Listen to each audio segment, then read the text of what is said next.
नमस्कार, आपण पाहताय कोकणचं नंबर 1 महा चॅनल कोकण साध लाईव्ह. बातमीपत्रात आपलं स्वागत. सुरुवात करूया हेडलाईन्सनं. कणकवली शहराचा नवीन डेव्हलपमेंट प्लॅन प्रसिद्ध. पालकमंत्र्यांच्या आदेशाला अधिकाऱ्यांची केराची टोपली. परशुराम उपरकर यांची टीका. आणि समांतर शिवलिंगाला वराड ग्रामस्थांचा ठाम विरोध. आता पाहूया सविस्तर बातम्या. पालकमंत्री नितेश राणे यांनी अवैध धंदे बंद करण्याच्या घोषणा केल्या होत्या. त्यावेळी पोलीस यंत्रणेला धारेवर धरत कठोर कारवाईचे आदेश दिल्याचं सांगितलं होतं. मात्र प्रत्यक्षात पोलीस यंत्रणेनं त्या आदेशांना केराची टोपली दाखवली असा आरोप माजी आमदार परशुराम उपरकर यांनी केला आहे. पाहूयात. सिंधुदुर्ग जिल्ह्याचे पालकमंत्री फसव्या आणि जनतेला बुलबुलया करणाऱ्या घोषणा करतात. मागील काही निवडणुकीच्या अगोदर अनैतिक धंदे बंद करणार, दारू, मटका, जुगार, अंमली पदार्थ बंद करणार अशा प्रकारचे बोलून एकावरती धाड टाकली आणि जसं काय मी मोठा सिंगम असल्यासारखं दाखवण्याचा प्रयत्न केला, पण ते सर्व फेल गेलं. आज जिल्ह्यामध्ये आणि तालुक्यामध्ये मोठ्या प्रमाणात दारू, मटका, जुगार आणि असलेल्या अंमली पदार्थ मोठ्या प्रमाणात फिरतात. एवढंच नव्हे तर तालुक्यात आता पट चालू झालेले आहेत. अजून 1-2 दिवसांनी कुठेतरी पट चालू होणार आहे.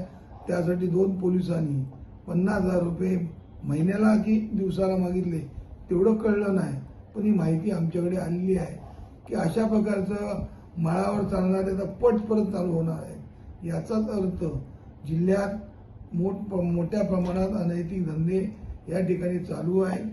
आज एवढंच नव्हे तर त्यांच्याच पक्षाचे नगरसेवक म्हणून उभे राहिलेले आणि तिकडचे शहर अध्यक्ष म्हणून असलेले त्यांनी तर मध्ये पेपरला स्टेटमेंटच दिलेली, हे अनैतिक धंदे मोठ्या प्रमाणात चालू आहेत, ते बंद झाले पाहिजे. म्हणजे त्यांच्याच पक्षाचे लोक सांगतायत की हा धंदे चालू आहेत, म्हणजे मोठ्या प्रमाणात अनैतिक धंदे चालू आहेत, कुठे बंद झालेले नाहीत. म्हणजेच पालकमंत्र्याचे कोण ऐकत नाहीत. पालकमंत्र्यांचे आदेश केराच्या टोपलीत टाकले जातात, अशा प्रकारचा विषय आहे. आज विरोधी पक्ष सातत्याने हेच बोलत होतं, तेच त्यांचे बंधू आज त्यांच्या सहकारी पक्षाचे सत्तामधल्या सहकारी पक्षाचे आमदार, कणकवली मालवणचे आमदार यांचं खऱ्या अर्थाने अभिनंदन. त्यांनी तर एक गौप्यस्फोट केला आहे की सिंधुदुर्ग जिल्ह्यामध्ये मोठ्या प्रमाणात दारूचा धंदा चालू आहेच. एवढंच नव्हे तर सिंधुदुर्ग जिल्ह्यामध्ये विनापरवाना अनैतिक धंद्याप्रमाणे दारू कंपनी चालू केलेली आहे आणि त्या म्हणून दारू वाटली, गोवा बनवली दारू दिली जाते अशा प्रकारे सांगून गप्प बसले नाही. तर अंमली पदार्थ छोट्या छोट्या मुलांच्या पाठीवरील बॅग देऊन त्या अंमली पदार्थ सगळीकडे फिरवले जात आहेत.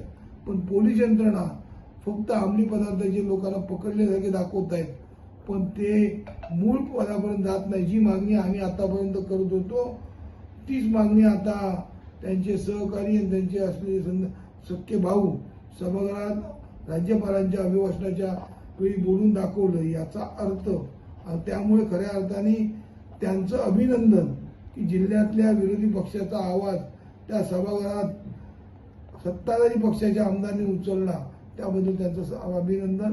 की आम्ही अशा प्रकारचे सर्व ठिकाणी मोठ्या प्रमाणात जुगार, मटका, दारू चालू असून त्याच्यावरती पालकमंत्र्यांचं नियंत्रण राहिलेलं नाही. त्यामुळे पालकमंत्री फेल्युअर आहे. पोलीस खऱ्या अर्थाने आजकाल कणकवली पोलीस ज्या काही गुन्हेगार गाड्या, अन्य गाड्या ह्या पकडतात, पण त्याच्याकडून 5-50,000 रुपये घेऊन त्या सोडल्या जातात. कोणत्याही रेकॉर्डवरती केस आणत नाहीत.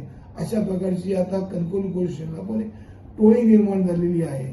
ती टोळी एवढंच काम करते आहे की अशा असलेल्या फक्त काही लोकांना दिखाऊपणाच्या धाडी घालायच्या, पण तिथे काही सापडणार नाही. पण जिथे आहे ते त्यांना माहिती आहे तिथे कधी जाणार नाही. अशा प्रकारे झालं आणि तिथे हा तालुका आपल्या जिल्ह्याच्या पालकमंत्र्याचा मतदारसंघाचा तालुका आहे.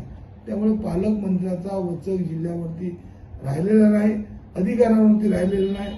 पालकमंत्री पूर्णपणे या ठिकाणी फेल्युअर, फक्त घोषणाबाजी करण्यामध्ये पालकमंत्री 1 नंबर दिसत आहेत.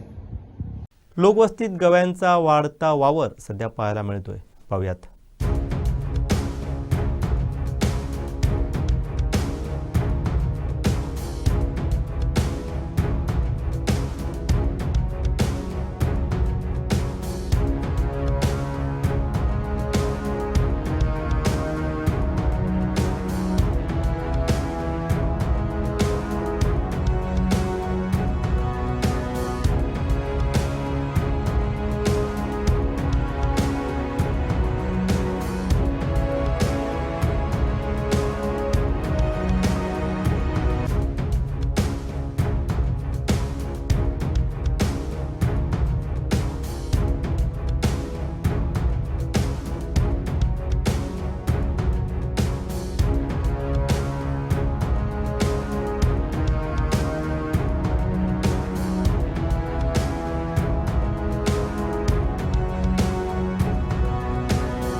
कोणतीही अपेक्षा न ठेवता मी आजपर्यंत सेवाभावी वृत्तीनं काम करत आल्याची भावना मनसे मतदारसंघातील पंचायत समिती सदस्य विष्णू घाड यांनी व्यक्त केली.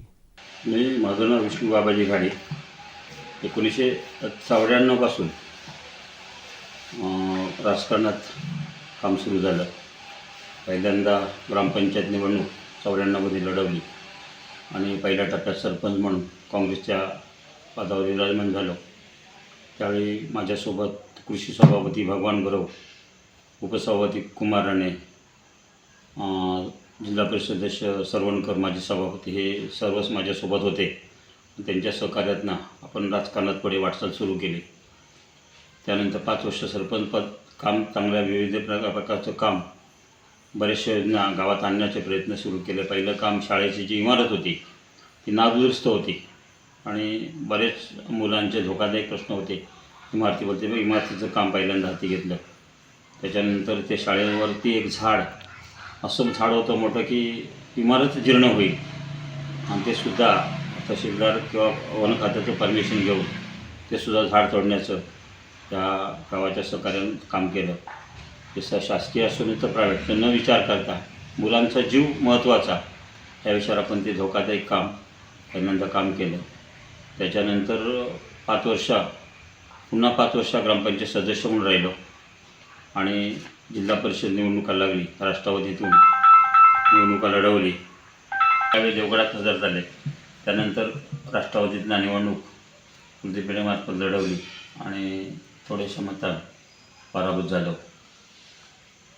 त्याच्यापूर्वी काँग्रेसमधनं जिल्हा परिषद लढवली मी. एकमेव सीट माझी काँग्रेसची होती आणि घाडीगावकर समाजात मिळाली जिल्ह्यात. तर माझ्या विरोधात जैनुशेठ बगदादींनी बंडखोरी करून मला 600 मतांनी पराभव झाला आणि विरोधकांनी बंडखोरांनी 1500 मतं घेतली. आणि त्यानंतर मी कोणतंही कामकाज न थांबवता सक्रिय राजकारणात राहिलो आणि नंतर काँग्रेसमधनं परत निवडणूक लढवली आणि 1400 मताने त्या मतदारसंघात लीड घेऊन विजयी झालो.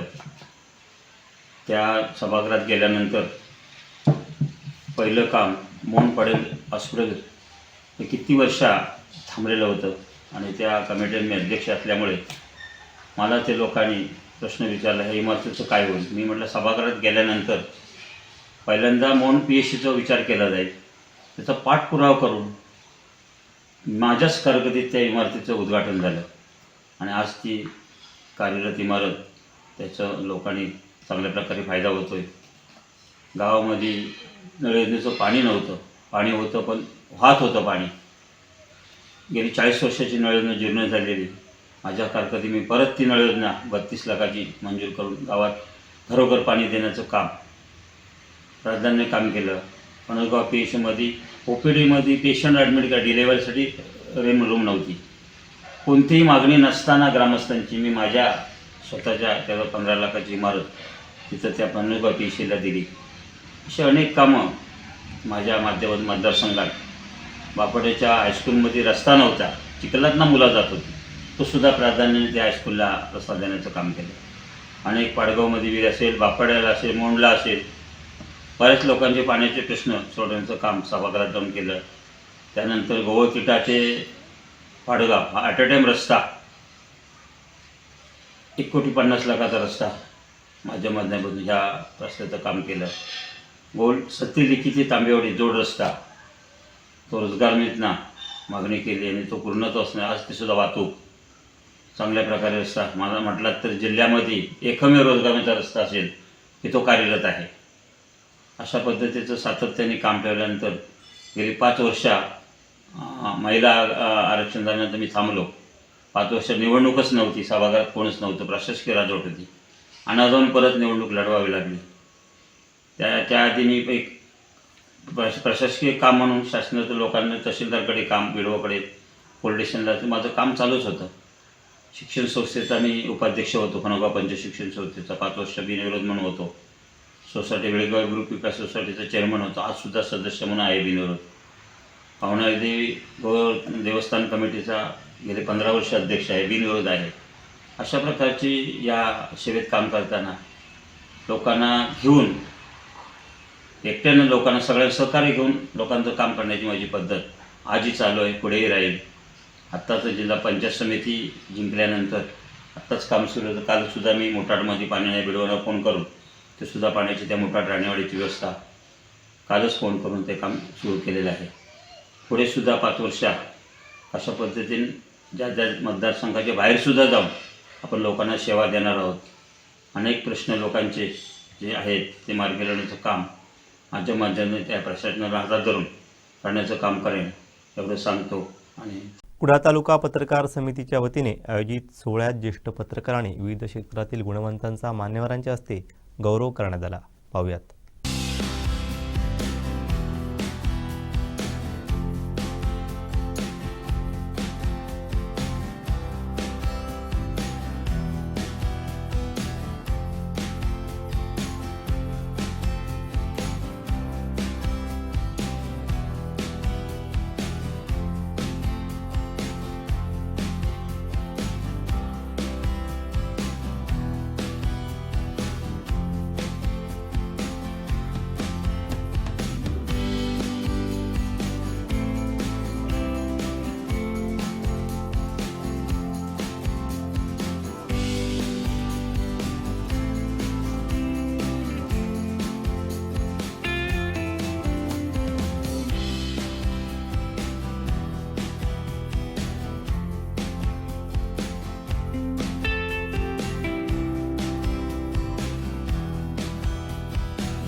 मालवण तालुक्यातील वराड सावरवाड येथे नव्याने उभारण्यात आलेल्या स्फटिक शिवलिंग मंदिरावरून ग्रामस्थ आक्रमक झाले असून गावात आधीपासून स्वयंभू लिंगेश्वर मंदिर अस्तित्वात असताना समांतर मंदिर उभारू नये अशी ठाम भूमिका ग्रामस्थांनी घेतली आहे. पाहूयात. वराड गावातील सगळे ग्रामस्थ मंडळी आज या ठिकाणी जिल्हाधिकारी कार्यालय सिंधुदुर्ग येथे उपस्थित राहिलेले आहेत. वराड गावामधील सावरवाड हा जो भाग आहे या भागामध्ये एका खाजगी निवासी संकुलामध्ये आणि त्या शेजारी असलेल्या एका खाजगी जमीन मिळकतीमध्ये काही मंडळींनी रुद्रनाथ फाउंडेशन या नावाने एक ट्रस्ट मुंबई येथे रजिस्टर्ड आहे आणि त्या ट्रस्टच्या माध्यमातून या ठिकाणी एक इमारत उभी करून त्या ठिकाणी एक स्फटिक लिंग स्थापन केलेलं आहे आणि त्या ठिकाणी धार्मिक काही उत्सव सुरू आहेत अशा प्रकारे त्यांचं म्हणणं आहे. पण त्या होणाऱ्या सगळ्या जो काय त्यांचा त्या ठिकाणी सुरू असलेलं काम आहे त्याचा गावातील ग्रामस्थांना आणि नागरिकांना त्या ठिकाणी राहणाऱ्या निवासी संकुलातील ग्रामस्थांना प्रचंड प्रमाणामध्ये त्रास होतो आहे. धार्मिकतेच्या नावाखाली चुकीच्या प्रथा परंपरा चुकीच्या पद्धतीनं पाठीशी घालण्याचं काम त्या ठिकाणी सुरू आहे आणि या बाबतीमध्ये यापूर्वी देखील गावातील ग्रामस्थांनी तक्रारी वेळोवेळी केलेल्या होत्या पण त्या बाबतीत कुठलीच परिणामकारक कार्यवाही झालेली नाही आणि म्हणून आज संपूर्ण गावातील आमच्या गावामध्ये शिवदेव वेतोबा पंचायतन देवस्थान महादेवाचं स्वयंभू मंदिर सातेरी देवी असं सगळ्या पिढ्यानपिढ्या असलेल्या गावातल्या देवदेवता आहेत त्यांची श्रद्धापूर्वक भक्ती आम्ही गावस्थ करत आहोत आणि असं असताना गावामध्ये येऊन बाहेरच्या मंडळींनी अशा प्रकारे धार्मिक तेढ निर्माण करण्यासाठी एखादी कृती उभी केलेली आहे. त्या बाबतीमध्ये ह्या सगळ्या गावातील आमच्या ट्रस्ट कमिटीज असतील पालटदार गावकर सगळे मंडळी आणि संपूर्ण ग्रामस्थ मंडळी यांनी एकमताने निर्णय घेऊन या ठिकाणी असंख्य बहुसंख्येनं या ठिकाणी आम्ही सगळे उपस्थित झालेलो आहोत. आम्ही आज जिल्हाधिकारी सिंधुदुर्ग यांना ग्रामस्थांच्या ज्या तीव्र भावना आहेत त्या भावना लेखी स्वरूपामध्ये दिलेल्या आहेत. ग्रामस्थांची अशी अपेक्षा आहे की जिल्हाधिकारी यांनी या विषयामध्ये लवकरात लवकर तात्काळ निर्णय घ्यावा कार्यवाही करावी आणि जो प्रकार त्या ठिकाणी सुरू आहे तो थांबवावा. ते जे काय त्या ठिकाणी काम करण्यासाठी किंवा त्या ठिकाणी जे काय त्यांनी उभं केलं हे सगळं बेकायदेशीर आहे कारण त्या ठिकाणी कुठल्याही प्रकारच्या परमिशन्स त्यांनी घेतलेल्या नाहीत आणि ते सगळं आमच्या गावातून स्थलांतरित व्हावं अशी प्रमुख मागणी घेऊन ही सगळी मंडळी आम्ही या ठिकाणी आज जमलेलो आहोत. जिल्हाधिकाऱ्यांना निवेदन दिलेलं आहे. जिल्हाधिकारी यांच्याकडनं प्रशासनामार्फत जी काय कार्यवाही आम्हाला अपेक्षित आहे की ज्यातून आमच्या गावातला हा एक निर्माण झालेला जनक्षोभ आहे, जी काय जनक्षोभाची भावना आहे, त्या बाबतीमध्ये समाधानकारक तोडगा निघाला पाहिजे. जर का तशा प्रकारचं समाधानकारक तोडगा नाही निघाला तर निश्चितपणे भावनांचा उद्रेक होऊ शकतो आणि त्यानंतर पुन्हा एकदा गावाला या ठिकाणी एक भूमिका घ्यावी लागेल. आणि म्हणून या ठिकाणी आम्ही सगळेजण आलेलो आहोत. ज्या पद्धतीचं रुद्रनाथ फाउंडेशन म्हणून काम त्या ठिकाणी सुरू झालेलं आहे, अशा प्रकारे जो ट्रस्ट आहे त्या ट्रस्टचं जी घटना आहे, ज्याला मेमोरँडम म्हणतात, त्यामध्ये अशा प्रकारे मंदिर स्थापन करणं, पूजा अर्चा करणं, धार्मिक उत्सव साजरे करणं, लोकांकडनं धार्मिकतेच्या नावाखाली पैसे स्वीकारणं, असं कुठलंही त्यांच्याकडे ऑब्जेक्टिव्ह म्हणजे त्यांच्या त्या घटनेमध्ये तरतूद नाही. बरे अशा प्रकारे तरतूद नसणारी एक ट्रस्ट सिंधुदुर्ग जिल्ह्यातील या ठिकाणी वराड गावामध्ये, जिथं शांततापूर्ण जीवन जगणारी आम्ही सगळी मंडळी आहोत, इथं येऊन जर अशा प्रकारचं कृत्य करत असेल तर ते कदापि आम्ही होऊ देणार नाही. आणि म्हणून आमच्या सगळ्यांच्या ज्या भावना आहेत त्या शांततेच्या, सनदशीलतेच्या आणि लोकशाहीच्या मार्गानं आम्ही या जिल्हाधिकारी यांच्यापर्यंत आणलेल्या आहेत. त्या पद्धतीनं त्यातनं मार्ग निघावा अशा प्रकारची आमची अपेक्षा आहे. मार्ग लवकरात लवकर निघावा. त्याचं कारण असं आहे की लोकांच्या भावना तीव्र आहेत आणि या लोकांच्या तीव्र असलेल्या भावना खरं तर यापूर्वी देखील आमच्या गावातील अनेक लोकांनी व्यक्तिशः देखील याबाबतीत तक्रारी केल्या, पण या तक्रारीच्या अनुषंगिक जी मंडळी ही बाहेरची या ठिकाणी आलेली आहे त्यांना अजूनपर्यंत त्याबाबतीत त्यांची कुठल्याही प्रकारची समाधानकारक कृती दिसलेली नाही. आणि लवकरात लवकर प्रशासनामध्ये यामध्ये लक्ष घालावा आणि प्रशासनाने हा तिढा सोडवावा. आणि जे काय त्या ठिकाणी त्यांनी आणलेल्या वस्तू आहेत, जे काय ते म्हणतात की आम्ही या ठिकाणी फक्त यज्ञयाग करण्यासाठी आलेलो आहोत, पण प्रत्यक्षामध्ये तिथं सुरू असलेल्या गोष्टी ह्या अनुचित आहेत, चुकीच्या आहेत, प्रथेच्या विरुद्ध आहेत. आणि या सगळ्यांबद्दलचा आमचा असलेला आक्षेप विचारात घेता लवकरात लवकर हे सगळं गावाच्या बाहेर जावं अशी आमची प्रशासनाला मागणी आहे. गावातील सर्व ग्रामस्थ मंडळी जी आहेत, सगळे गावातील सर्व ग्रामस्थ मंडळी बहुसंख्येनं गावामध्ये उपस्थित आहेत, पण आज प्रातिनिधिक स्वरूपामध्ये ठराविक मंडळी या ठिकाणी आम्ही जिल्हाधिकारी यांची भेट घेण्यासाठी आलेलो आहोत. बंड्या मांजरेकर मित्र मंडळ यांच्या वतीने आयोजित बैलगाडा शर्यतीचा थरार उद्या 28 फेब्रुवारीला नादवडे येथे रंगणार आहे. याची तयारी अंतिम टप्प्यात आली आहे. या शर्यतीची उत्सुकता साऱ्यांना लागून राहिली आहे. पाहूयात. नमस्कार, मी उपसरपंच बंड्या मांजरेकर मित्र मंडळ याच्या वतीने सर्वांचे मनपूर्वक आभार मानतो आणि येणाऱ्या बैलगाड्या मालकांचे ही आभार मानतो. आणि ते आता मैदान पाहण्यासाठी आमच्या तरडे गावातील उदयजी पाटील हे आले, मी गाडा मालकच आहेत, हेही मैदान बघण्यासाठी आलेत. आणि हे 5 वर्ष आणि ह्याही वर्षी आम्ही उत्साहात स्पर्धा पार पाडण्याचं नियोजन केलेलं आहे. साधारणतः 70 ते 80 गाड्या आणि गावठी गट असे मिळून एकंदर 100 गाड्या होतील अशी आम्हाला हे आहे, खात्री आहे. ह्या स्पर्धेच्या शुभारंभाला आमच्या भागाचे लाडक्या लोकप्रिय आमदार नितेशजी राणे साहेब तसेच या पालकमंत्री सिंधुदुर्ग जिल्ह्याचे हे बरोबर 11 वाजता येणार आहे आणि त्यांच्या शुभ हस्ते या बैलगाडी स्पर्धेचे उद्घाटन होणार आहे. एक म्हणजे म्हणण्यासारखं की आमची जरा लेट स्पर्धा झाली ह्या वर्षाची. आम्ही म्हणतो मैदान कधी म्हणून ठरवायचं असं बंड्या मांजरेकरांना विनंती केली आणि बंड्या मांजरेकर मित्रमंडळांची बैठक होऊन 28 तारीख कन्फर्म झाली की मैदान 28 तारीखला आहे. आणि हे समजतात जो उत्साह आमच्यात निर्माण झाला आहे, सगळे जे मंडळ आहे, आमच्या मंडळाचे कार्यकर्ते आहेत, गावातील लोक आहेत, आमची सहकार्य करणारी मंडळी आहेत, सगळ्यांना उत्साह एवढा झाला की आपलं मैदान कधी लागणार हे जे आतुरतेने वाट पाहत होते. आणि 28 तारीख ही फिक्स झाल्याबद्दल सगळ्यांना उत्साह वाढलेला आहे. आणि मैदानात बघण्यासारखं असं म्हणजे या ठिकाणी 80 ते 90 गाड्या धावत होत्या आणि यावेळी 15 बक्षिसं केल्यामुळे मला वाटते 100 क्रॉस म्हणजे प्लस होणार गाड्या असं वाटतं. आणि मैदान उत्तम म्हणजे मजेशीर होणार एकदम.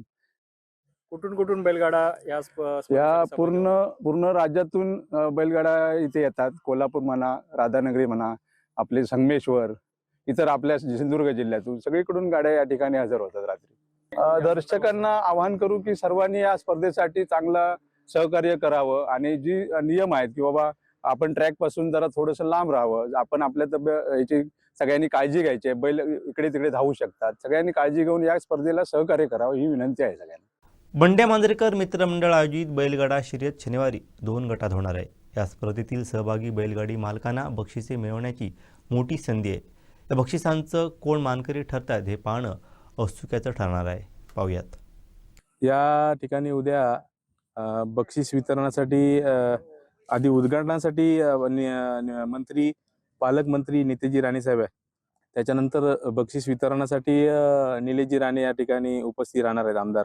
आणि या ठिकाणी बक्षिसे जी आहेत ती घाटी गटासाठी ओपनमध्ये प्रथम क्रमांकाला 35,000 आहे, दुसऱ्या क्रमांकाला 25,000, तिसऱ्या क्रमांकाला 20,000 आहे, चतुर्थ क्रमांकाला 17,000 आहे, पंचम क्रमांकाला 15, सहाव्या क्रमांकाला 12 आहे, सातव्या क्रमांकाला 10,000 आहे, आठव्या क्रमांकाला 8,000, नवव्या क्रमांकाला 7,000, पाचव्या क्रमांकाला 5,000 आहे आणि त्याच्या पुढची जी सलग बक्षीस आहेत ती 2-2 हजाराने सगळी वाढलेली आहेत.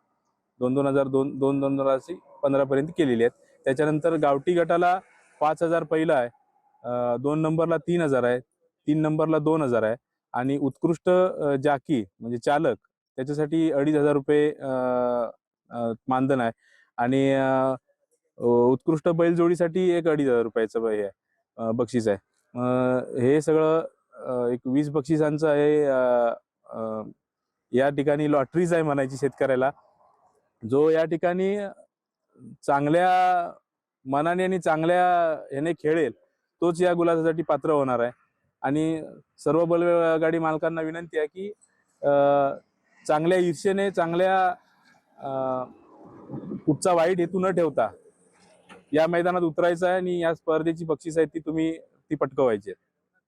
बंड्या मांजरेकर मित्रमंडळ आयोजित बैलगाडा शर्यत भव्यदिव्य पद्धतीने होणार आहे. याकरिता काटेकोरपणे नियोजन केलं आहे, अशी माहिती मंडळाचे सदस्य राजू शिंदे यांनी दिली आहे. पाहूयात. खूप आनंदाचं वातावरण आहे. या स्पर्धेचं हे सलग 5वं वर्ष आहे आणि निर्विघ्नपणे 5 वर्ष ही स्पर्धा बंड्या मांजरेकर मित्रमंडळ हे पार पाडतंय. त्याच्या मागे या गावातील सगळे प्रतिष्ठ नागरिक असतील आणि या मंडळाला सहकार्य करणारे आमचे आधारस्तंभ मंडळाचे हनुमंतजी नारकर असतील, मनोहरदादा नारकर असतील, बंड्या इसवलकर, परत बंटी शेट्टे, असे बरेचसे जे पडद्यामागे आहेत आणि मार्गदर्शन करून ते आधारस्तंभ म्हणून या मंडळाचे आहेत. ते सर्व सहकार्य करून सर्व कार्यकर्ते मंडळाचे, बंड्या मांजरेकर मित्रमंडळाचे सगळे कार्यकर्ते आणि सर्व शेतकरी, गाडा मालक यांच्या सगळ्यांच्या या चांगल्या विचाराने आणि चांगल्या कर्तृत्वाने ही स्पर्धा पार पडते. यावर्षी थोडं वेगळं नियोजन, एक 15 बक्षीस आहेत घाटी गटामध्ये ओपनसाठी आणि त्या 15 बक्षिसांचा जो हे ठेवलेला आहे तो कारण एवढंच की घाटी गटांच्या ज्या जोड्या आहेत त्या 15 जोड्या आहेत त्या गुलालामध्ये राहणार आहेत आणि त्यासाठी 15 बक्षीसही घाटी गटासाठी ठेवलेली आहेत. त्यामुळे गाड्या वाढण्याचा संभव 100% आहे. 80+ गाड्या घाटी गटाच्या होतील आणि गावठी गट एक आहे. गावठी गटासाठी स्थानिक ज्या गावठी जोड्या आहेत, तालुक्यातल्या असतील, तालुक्याच्या बाहेरच्या असतील, जिल्ह्यातल्या असतील, प्युअर देशी गोवंश त्याच गाड्या पळवल्या जाणार आहेत. आणि तुमचं सहकार्य, पत्रकार बंधूंचं सहकार्य, पशुवैद्यकीय अधिकाऱ्यांचं सहकार्य आहे, पोलीस प्रशासनाचं सहकार्य आहे, आरोग्य विभागाचं सहकार्य आहे आणि या सगळ्यांच्या सहकार्यानं ही स्पर्धा दरवर्षी अशीच पार पडते. त्यातनंच तुमच्या माध्यमातून ही विनंती करतो शेतकऱ्यांना, गाडी मालकांना, की जसे अटी आणि नियम शर्ती आहेत, शासनाने घालून दिलेल्या सगळ्या अटी नियम शर्तींचं पालन करून ही स्पर्धा पार पडणार आहे. त्याच्यात गावठी गटासाठी जी अटी ठेवलेल्या आहेत त्याच्यात किल्लार बैल कोणताही पळवला जाणार नाही याची बैलगाडी मालकांनी नोंद घ्यायची आहे. त्यात आडघाटी म्हणून बैल येतात, किल्लार क्रॉस, ते पण या बैलगाडीत घाटी गटामध्ये सहभागी शेतकरी करतात, पण ते या ठिकाणी तसं होणार नाही. तुमच्या माध्यमातून शेतकऱ्यांना विनंती एवढीच आहे, गटामध्ये घाटी जोड्या पळवल्या जातील, गावठी गटामध्ये प्युअर गावठीच पळवल्या जातील, नाहीतर त्या गाड्या पळवल्या जाणार नाहीत.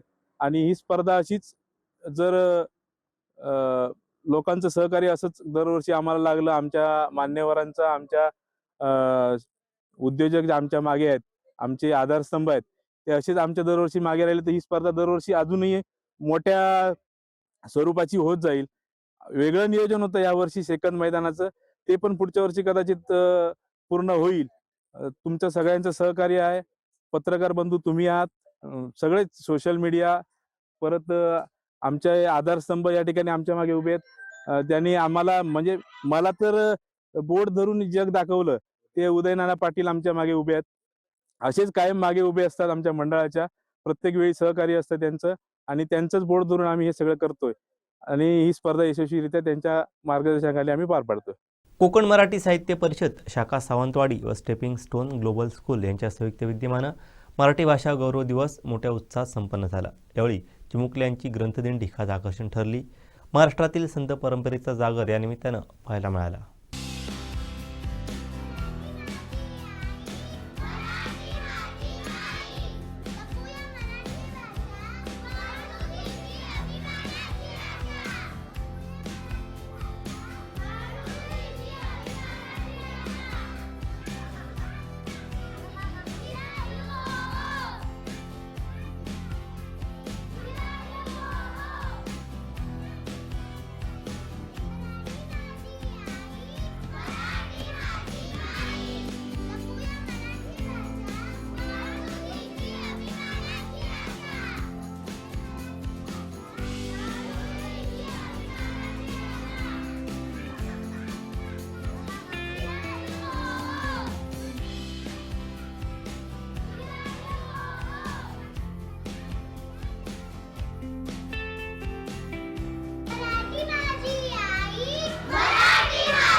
कोकण मराठी साहित्य परिषद शाखा सावंतवाडी व स्टेपिंग स्टोन ग्लोबल स्कूलच्या वतीने आयोजित मराठी भाषा गौरव दिवस मोठ्या उत्साहात संपन्न झाला. यावेळी कुमासाप जिल्हाध्यक्ष मंगेश मस्के, मालवणी कवी दादा मडकईकर, स्टेपिंग स्टोन संचालक ॲडव्होकेट दुजुल पाटणकर आदी उपस्थित होते.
पक्ष्यांच्या पंखावर छान छान नक्षी असा दोर झाडाला टाकला मारूचा झोका तयार झाला झोक्यावर बारूद घेतो क्षणात वाड्याला देऊन असे बसतात कुणाचंही असो प्रेम त्यात नसतो काही नाही कुणाचंही असो प्रेम त्यात नसतो काही नाही फुलासारखं कोमल सुंदर आहे गुरु वेडे प्रेरणू तयातळे पिल्लात दुःख बारी गोडे रडे स्वतःशी भावंडांना विचारी सांगेल ते गुणासी जे ते त्यासी सुंदर बाबा शेताला म्हणाला फळाला फुलाला नवीन बहार घेऊ छोटेसे बहीण भाऊ मोकळ्या आभारी जाऊ आयुष्याला भेटला नाही चैन करावे स्वप्नाने असे दांडी चर्चेची मार्ग प्यायला नेती सशर नजर रोखुनी नजरेमध्ये आयुष्याला पाय असावे जमिनीवरती कवेत अंबर घेताना असू असावे ओठावरती काळीच कावे जळेल झोपडी अशी आग ती ज्वलंत नाही रोखण्यास वाट माझी वादळे होती आतून डोळ्यात जरी गेली धूळ थांबण्यास उसंत नाही येतील वादळे खेटेल जुबान तरी वाट चालतो अदथळ्यांना भिवून अडकळणे पावलांना पसंत नाही. धन्यवाद. या ठिकाणी सन्माननीय कुशल काटे याला प्रशस्तीपत्र देऊन सन्मानित करतील. त्यानंतर कुमारी गिरिजा सभा एक तुतारी रामजाने फुंकून जीवली स्वप्नाने वेदने टाकेल सारे अग्ने दीर्घ तिच्या किंकाळणे अशी तुतारी राम लागली जुने जाऊ त्या मरणा लागली जाऊन किंवा पुरुणी ढाका सडक नेमका ठाई ढाका सावध ऐका पुढल्या हाका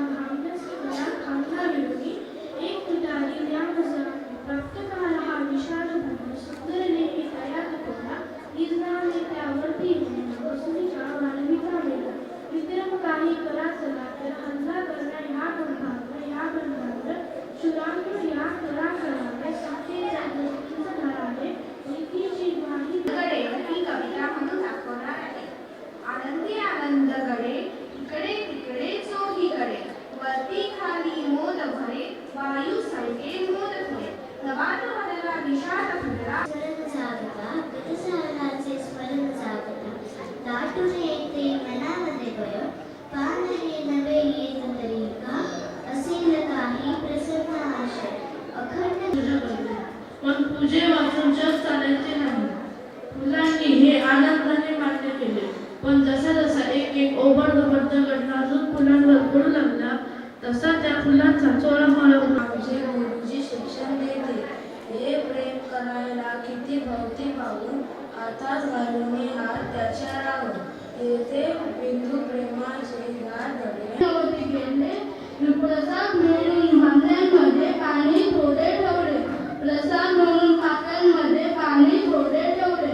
काबाडीला घेऊन संगेसह आता रडतो आहे, काबाडीला येऊन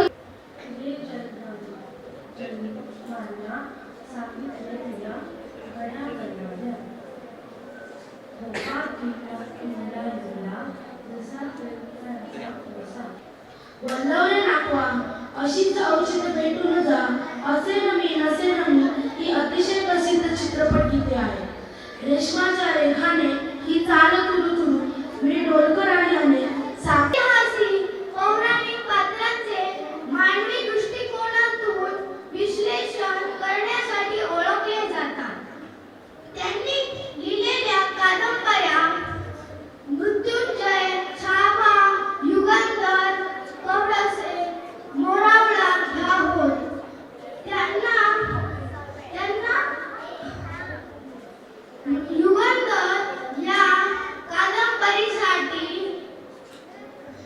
अकादमी पुरस्कार मिळाला, तर मृत्युंजय या कादंबरीसाठी भारतीय ज्ञानपीठाचा प्रतिष्ठित मूर्तिदेवी पुरस्कार मिळाला. यासारखे कविता संग्रह त्याने लिहिले. नाट्यलेखनामध्ये नटसम्राट सारखी अजरामर नाट्यकृती, तसेच ययाती देवी आणि बीज म्हणाली धरतीला यासारखे नाट्य लिहिली. कादंबरी लेखनामध्ये वैष्णव, जानवी यासारखे लेखन केले. कुसुमाग्रज हे एक महान कवी व लेखक होते. त्यांचा जन्म 27 फेब्रुवारी 1912 रोजी नाशिक येथे झाला. त्यांचे बालपण साधे होते, पण लहानपणापासून त्यांना लेखनाची आणि वाचण्याची आवड होती. नमस्कार, माझे नाव उगम सूर्यकांत नेर्लेकर आहे. मी 5वीत शिकतो. आज मी आपल्याला कोकणातील काही साहित्यिकांची नावे सांगणार आहे. कोकणात अनेक नामवंत साहित्यिक इतिहास आले, ज्यांनी मराठी साहित्यात मोठे योगदान दिले आहे, जसे की गंगाधर गाडगीळ. महाराष्ट्राच्या राज्यभाषेची कीर्ती जाणूया, मराठी आपल्या मुखात परत आणूया. नमस्कार माझ्या मित्र मैत्रिणींनो, प्रमुख पाहुण्यांनो. माझा विषय आहे मराठी संवर्धन. आजच्या काळात मराठी कोणीच बोलत नाही. प्रत्येक माणूस हिंदी, इंग्रजी अख्ख्या महाराष्ट्रात पण वापरतात. मराठी भाषा दिनाचे औचित्य साधून मी स्वरचित कविता वाचून दाखवणार आहे. पहिली कविता आहे पाणी. जल म्हणजे जीवन, खरे मौल्यवान रत्न. सावंत आहे. मी आता 2री मध्ये आहे. मी आज संत मुक्ताबाई बनली आहे. संत मुक्ताबाई या संत ज्ञानेश्वर, संत निवृत्तीनाथ, संत सोपानदेव यांच्या धाकट्या बहीण होत्या. मराठी ही आपली मातृभाषा आहे. आपल्याला तिचा अभिमान आहे. मराठी भाषेला समृद्ध करणारे अनेक संत, कवी आणि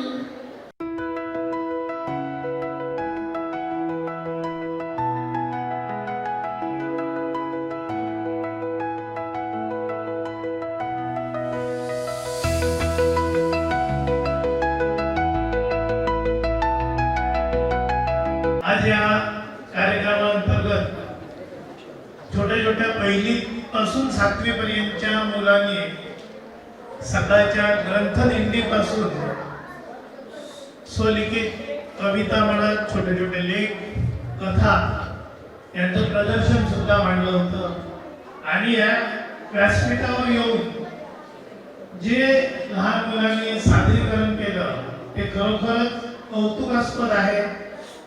आमचा उद्देश हा होता की इंग्रजी माध्यमाच्या शाळेत मराठी भाषा मुलांमध्ये रुजवायची, त्याची आवड मुलांमध्ये निर्माण करायची आणि त्यातून भविष्यात भले मुलं इंग्रजी शिकली तरी त्यांच्यात मराठीची आवड निर्माण झाल्याने त्यांच्यातूनही मराठी साहित्यिक निर्माण व्हावे अशी आमची इच्छा आहे. आणि या खातीर हा ग्लोबल स्टेपिंग स्टोन ग्लोबल स्कूलमध्ये कार्यक्रम घेण्याचं ठरलं. आणि बऱ्याच अंशी आज सकाळच्या ग्रंथदिंडीत ज्या प्रकारे मुलांनी सांस्कृतिक, आध्यात्मिक आणि ऐतिहासिक अशी पात्रे वेशभूषा करून या ठिकाणी सहभाग नोंदवला तो खरोखरच कौतुकास्पद होता. मराठी ही आपली भाषा आहे आणि मातृभाषा आहे. आपण आपल्या आईला जेवढ्या प्रेमाने वागवतो, आईशी ज्या प्रेमाने बोलतो, त्याच प्रेमाने आपण आपल्या भाषेविषयी बोललं पाहिजे. आज मुंबई सारख्या मोठ्या शहरात जाताना रेल्वेत आपण बसल्यानंतर काही शब्द कानावर येतात. अरे भाई आगे बढो. मराठी गेलो कुठं, पुढे चला पण म्हणतच नाही. पुढे चला याच्यात खूप काही सांगून जाता येतं, पण भाई आगे बढो. आपल्याच देशात आपली मराठी भाषा हरवलेली आहे की काय? अनेक ठिकाणी मराठी भाषा बोलताना लोक का हात आखडत घेतात हे मला समजत नाही. आज परराष्ट्रामध्ये मी खास उल्लेख करतो मॉरिशस देशाचा. त्या मॉरिशस देशामध्ये मराठी भाषा वृद्धिंगत करण्यासाठी शाळा कॉलेजमध्ये शिकवलं जातं. तिथं ग्रंथालय आहे, तिथं मराठी शाळा आहे. म्हणजे परदेशात मराठी वाचवण्यासाठी अतोनात प्रयत्न केले जात आहेत. आणि माझ्या मुंबई सारख्या महत्वाच्या शहरात रेल्वेमध्ये जाताना भाई आगे बढो, पुढे चला हे शब्द हरवलेले आहेत.